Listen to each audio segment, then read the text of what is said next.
And that answer is a little bit complicated just because, and that's going to be more on an individual company as well as broadcaster basis.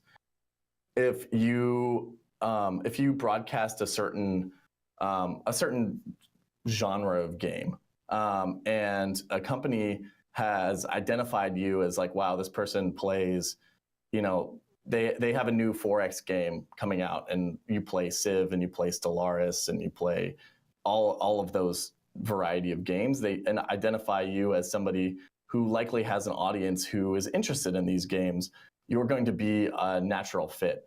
And maybe you have, maybe you have 40 or 50,000 followers on Twitch, but you have a lot of people watching consistently, and at that range, each individual follower, each individual viewer is more likely to be more highly engaged with that content. Right? They're not one in a pool of 10,000 watching your stream. Not that those people aren't engaged as well, but they're watching that particular broadcaster for a reason. And it's because they're creating the kind of content that they like and they keep coming back for. Mm-hmm. So at that point, if it's a really natural fit, the company has identified somebody as being really, really, makes good content, right? That's always the goal of paid promotion in the space, but also has a really highly engaged audience and an audience that's likely to be in tune with whatever the product is. Sure. Right. Then those numbers are much less important, and it's more about the individual broadcaster and their content. I guess you're getting into like the more shotgun versus like precision kind of a thing, right? Precisely.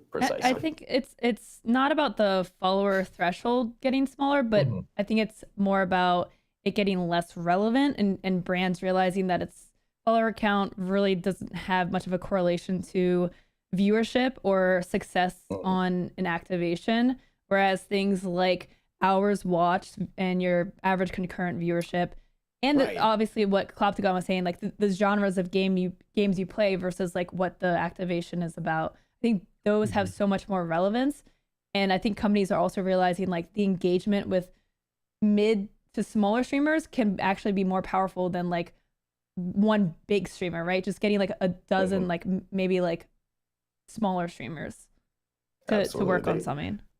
Brands want to find the right representatives for their product. If they're spending the money on it, they want to be matched with the people that are best going to represent their products and also achieve their own internal goals, which are probably sales. But somewhere in there, that's going to be somewhere in there, right? They're spending money. They're hoping to see some sort of return on it, but that doesn't have to be necessarily like a direct correlation. You get 15% of every person you drive to buy this product. Just building the awareness of a brand is valuable as well.